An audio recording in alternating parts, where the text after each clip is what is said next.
A very good morning, dear students. This is part 2 of chapter 10, that is gravitation. Okay, so what we are going to learn today in this part, let me show you. The first topic in this part we will learn about, that is free fall, and then the subtopic of this topic is how to calculate the value of G. Okay, and then we'll go towards knowing the motion of the objects under the influence of gravitational force of the earth.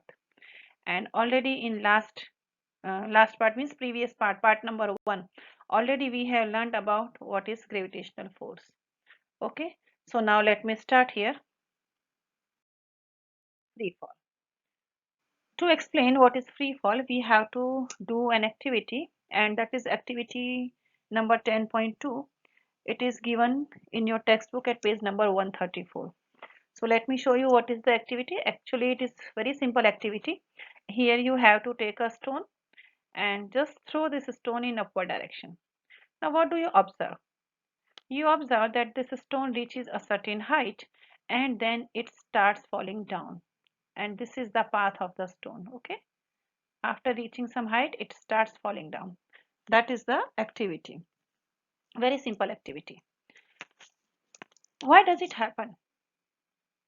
When you are throwing it in upward direction, then why it is coming down after reaching some certain height? Here you are applying a force. So under that force, it is going upward.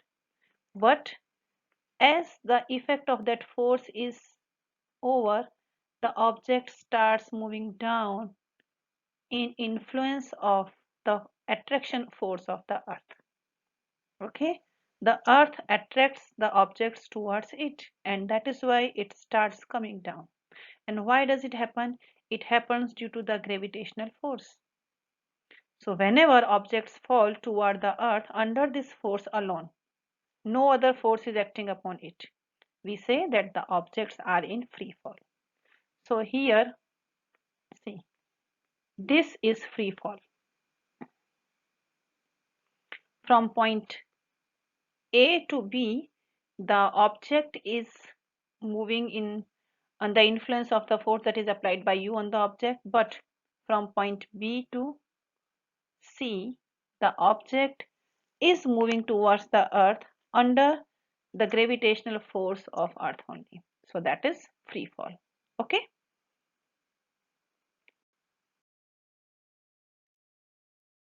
Do you observe any change in the velocity of any object that is falling? While falling, there is no change in the direction of the motion of the object. See, the object is falling down. At every point, the direction of motion is downwards only.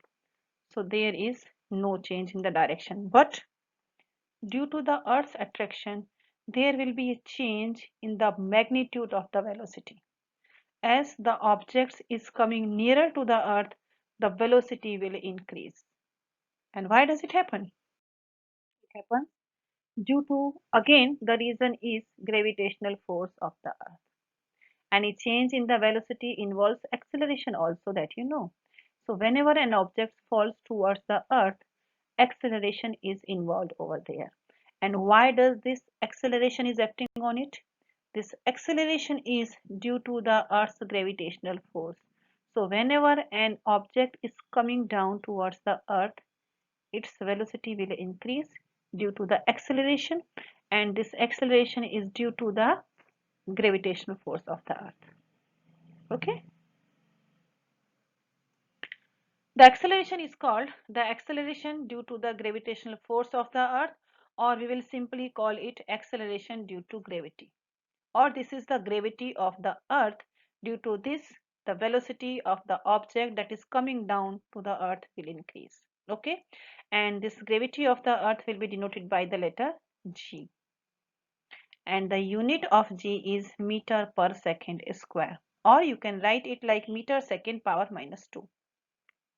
Okay.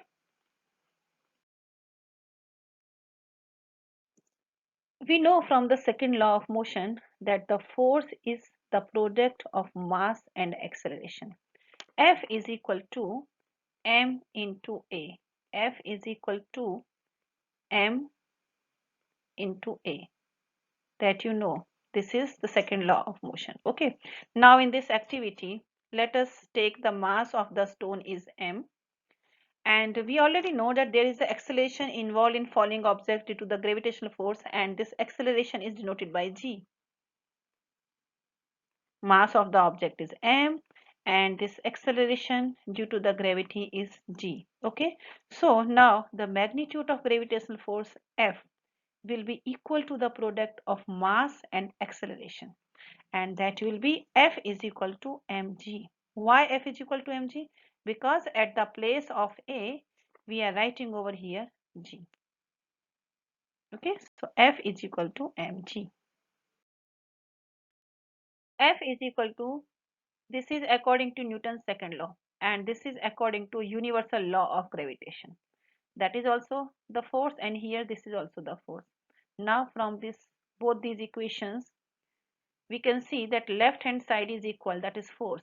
So automatically right hand side will also be equal, and we can write mg is equal to g small m capital M upon d square. This is the third equation we are having with us. And from this third equation, we can derive the formula for small g. G is equal to gm upon d square. This is gravity. In this formula, m is the mass of the earth and d is the distance between the object and the earth. This d is taken radius of the earth, because radius is the distance between the object and the earth's surface. Okay. So this is the relation between small g and capital G. Very important relation it is, and many times it is asked in question paper also in 2 or 3 marks. And there is nothing difficult to derive this derivation. Within 3 steps you can derive it. Let me repeat it for you. Okay, at first let me clear all these red signs from here. Now it is a clean slide, and now I will explain it again so that you can understand it properly. From Newton's second law we can write F is equal to mg. Okay, and from universal law of gravitation we write F is equal to g m upon d square.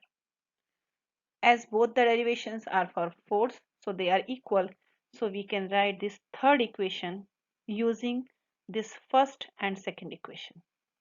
Now here this m and m will cut, and we will get g is equal to capital G m upon d square, where m is the mass of the earth and d is the distance between the object and the earth. Okay. Let an object be on or near the surface of the earth. This is the earth, and here this orange color object in the triangular shape you can see. Okay, it is outlined by green color. So here this is earth with blue color, and the object is over there with orange color outlined by green color. The distance d will be equal to r. See, this is the center of the earth, and this r is the distance between this object and the earth. Okay, so now for the object that is on or near the surface of the earth, mg is equal to g capital M into small m upon r square. So g will be gm upon r square. If you have to find out the value of small g, you can use this formula. You should know the mass of the earth, you should know the radius of the earth, and you should know the value of g. If you remember, the value of g is constant, that is 6.67 into 10 to the power minus 11 Newton meter square per kg square. Value of mass of the earth also can be known, and value of radius of the earth also can be known. And by substituting all these values in this formula, you can find out the value of small g. As you know, the earth is not a perfect square. The radius of the earth increases from poles to equator. Here the radius is less, but here the radius is comparatively more, and the value of g becomes greater at the poles than at the equator. At the poles the value of g will be more, at the equator, the value of G will be less. Why? Because right now in previous slide we have derived the formula to find out the value of G. Do you remember what was the formula? The formula was G is equal to G m upon d square.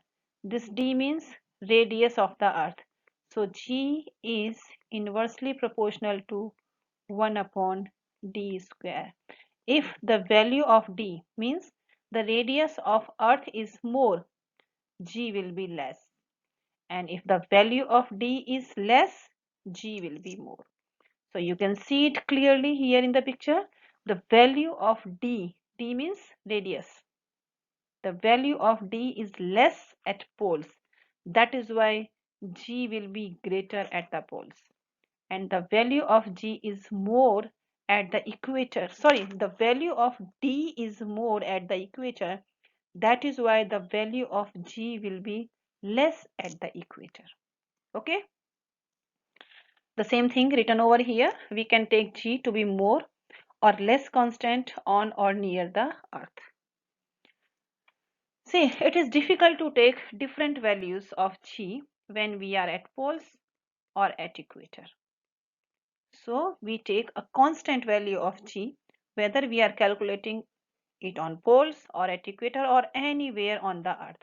The constant value of G is 9.8 meter per second square. Okay. Yes, G is equal to Gm upon d square. The same equation we will use to find out the value. So how to calculate the value of G? Okay. To calculate the value of G, we should put the values of capital G, M and R in the following equation. See, earlier I have used d square over here at the place of R. It doesn't make any difference. No matter whether you are writing over here R or you are writing D, it just represents the radius of the earth. Okay. So now let us put the values of these three quantities in the formula. The value of G is 6.7 into 10 to the power minus 11 meter square kg minus 2, and value of m is equal to 6 into 10 to the power 24 kg, and then value of r is equal to 6.4 into 10 to the power 6 meter. Now substitute all these value and we get the value of small g is 9.8 meter per second square. This is the value that we use while calculating numericals. No matter, the value of G will vary at poles and all the equators, but for our easiness and for the what should I say, some steadiness in the questions in the numericals, we take this 9.8 to find out the answers of the questions. Okay. Now another topic is motion of the objects under the influence of gravitational force of the earth. To understand this, we have to perform an activity, and that is activity 10.3. That also I have taken from your textbook from page number 135. What is the activity? Let me show you. It is said that take a sheet of paper and a stone. Sheet of paper is lighter in the weight in the comparison of the stone. Now drop both the things simultaneously from the first floor of a building. What do you observe? Observe them carefully and then see whether both of the things, paper and stone, they reach the ground simultaneously, they reach together, or if you can do it, you perform it and you observe and let me know your observations. But by then, let me tell you what happens. We see that paper reaches the ground little later than the stone. Stone reaches the ground at first. Why? It happens due to the resistance of the air. The air offers a resistance due to the friction to the motion of the falling objects.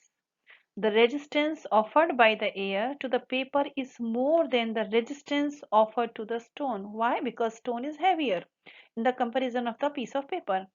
If we do the same experiment in the glass jar from which air has been sucked out, means the vacuum is created. Then you see that paper and stone both reaches the ground at the same time. And here in the animation you can observe both the things clearly. This one,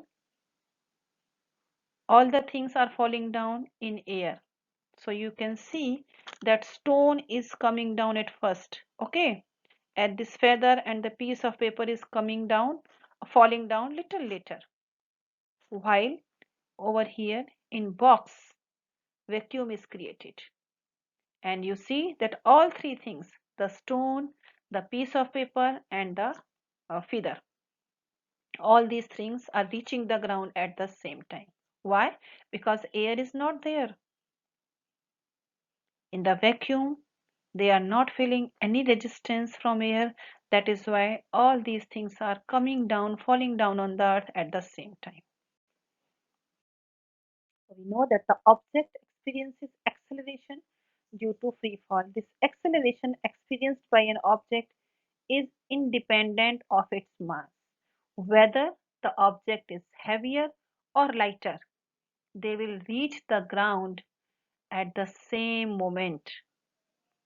Okay, whether the object is hollow or solid, big, small, whatever shape they are having, they should fall at the same rate. According to a story, it is said, I have read it about also in books. It is said that once Galileo dropped different objects from the top of Leaning Tower of Pisa in Italy to prove the same. He dropped many items and then he observed and then he proved that all the objects they fall at the same rate.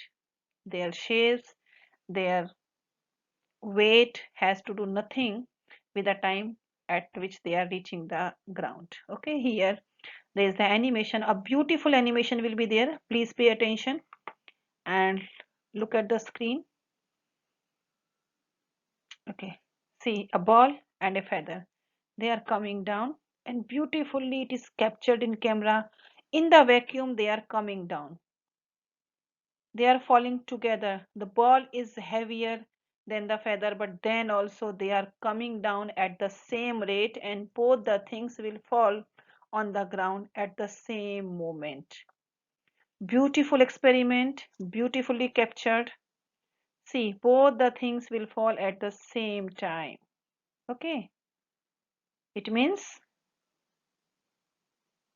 the acceleration experienced by an object is independent of its mass. Mass has to do nothing. Whether an elephant is falling or a ball is falling, they will reach the ground at the same moment. The condition is air resistance should not be there. Okay. Okay.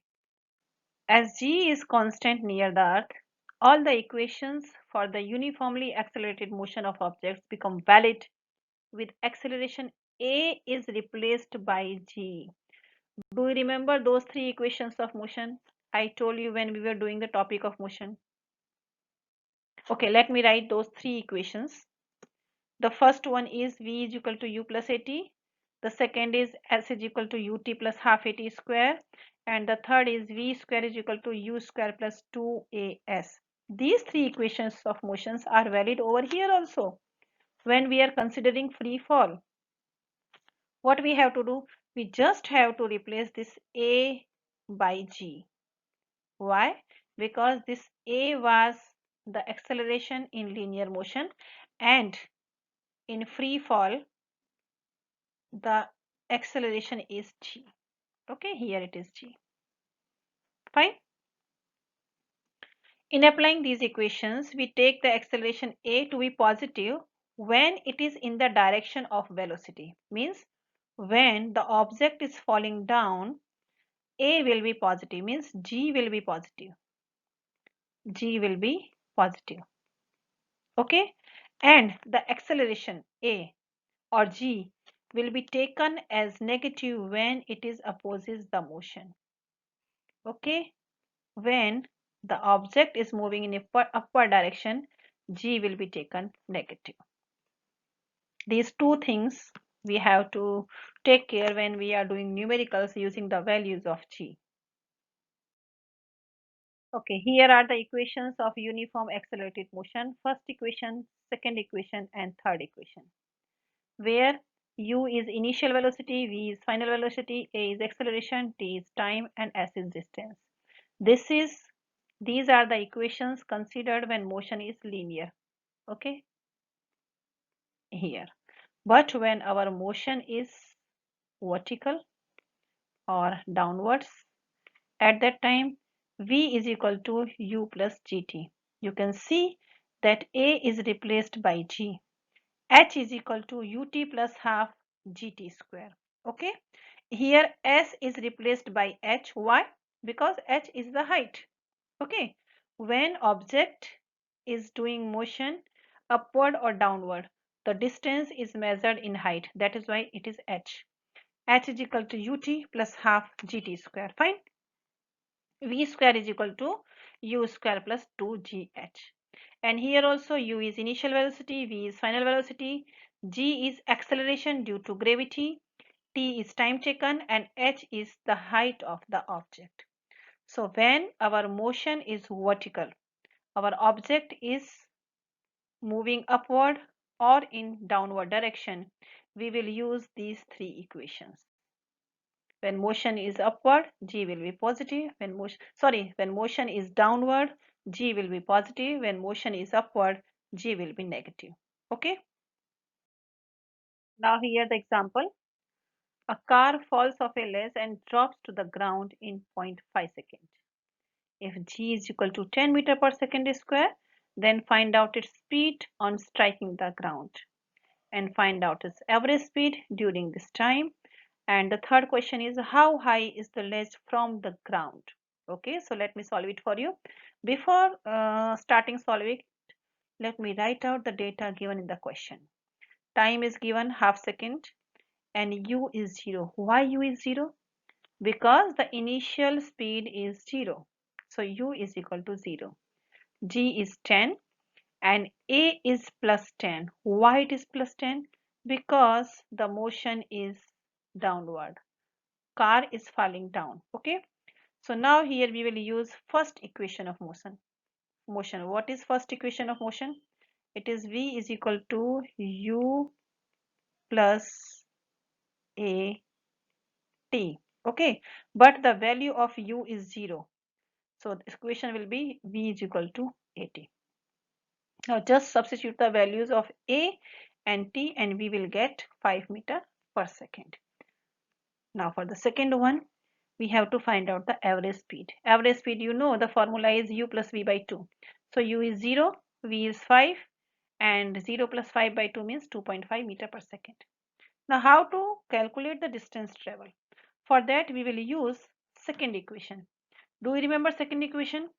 S is equal to ut plus half at square. Here again u is 0. So first term will become 0 and we will get S is equal to half at square. So half a ka value 10 and t square means 0.5 square and we will get 1.25 meter. So here we get all three answers. Another question is, an object is thrown vertically upward and it rises to a height of 10 meter, and then you have to calculate the velocity with which the object was thrown upward. Okay, velocity. And then you have to find out the time taken by the object to reach the highest point. Yeah. Okay, so at first note down the data given over here. The distance traveled is 10 and see here v is equal to 0. Why? Because at highest point velocity will become 0, then only it will start falling down. So when the object is throwing upward, at that time initial velocity is not 0, final velocity is 0. Acceleration is 9.8 and acceleration of the object is minus 9.8. Why? Because the motion is in upward direction. Okay, so now use third equation of motion, that is v square is equal to u square plus 2as. So v is 0, u square plus 2, the value of a is minus 9.8 and the height is 10.